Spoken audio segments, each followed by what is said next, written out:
We've told you of the high proportion of Minnesota girls among prostitutes in New York and other cities. Today we have an unusual report on how these young women are recruited in their home state. Bill Stewart has that, beginning with the story of how one young hooker was brought to the big city by her pimp.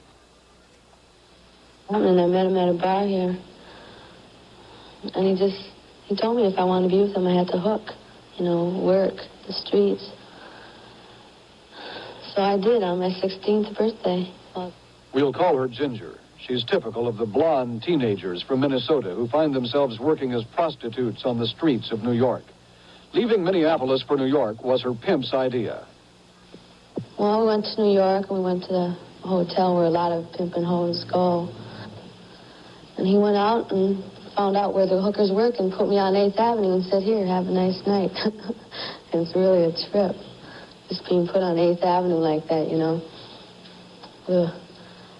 And I was really scared, but I met a girl from Minnesota that helped me. She showed me where the hotels were, and what to ask the guys for. And then I found out there was a lot of women from Minnesota. For young girls like Ginger, the road to New York begins here on Hennepin Avenue in the honky-tonk section of Minneapolis. Pimps come here from across the country to recruit the young women, whose bodies they hope to sell in large cities across America. And this is Minneapolis journalist Mary Schaefer, who agreed to wear hidden microphones to help ABC News find out just how young women are hustled on the Hennepin Strip. We asked our decoy to wander along the avenue as though she had no place to go. We wondered if she would meet with the same kind of promises of affection, instant affection, such as Ginger heard from the pimp who took her to New York. Within minutes, our decoy was approached by a man who said, "Can you go to my place and have a drink?" I don't really know you.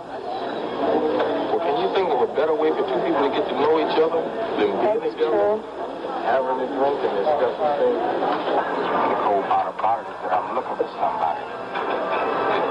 Yeah, but you're going to move on again.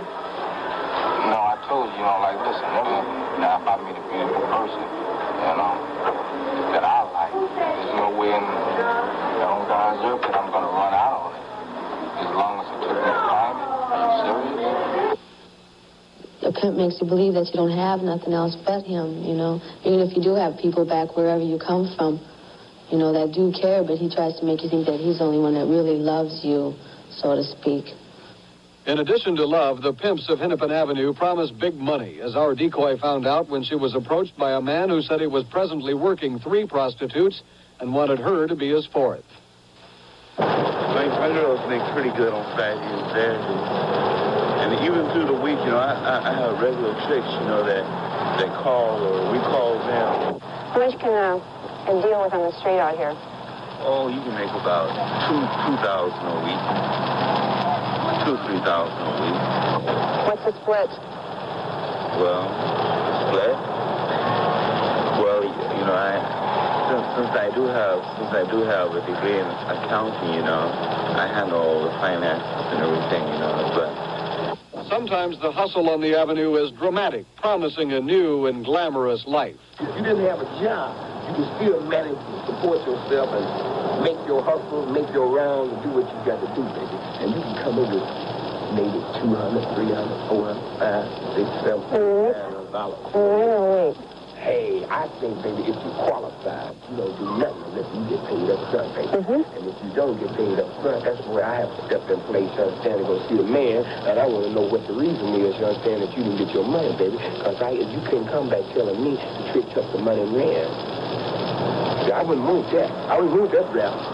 And I couldn't tolerate that you getting drunk on the job, getting high, lollygagging and killing time when you're supposed to be busy, supposed to be down, supposed to be getting the money, supposed to represent the money side. That's what you're about. You ain't got no time to be bullshit with nobody, baby. You got to get your money and get on home. Why does the pitch work so often? Why are young women willing to sell their bodies only to enrich their pimps? I guess I thought I loved him, But it's not about that. What's it about?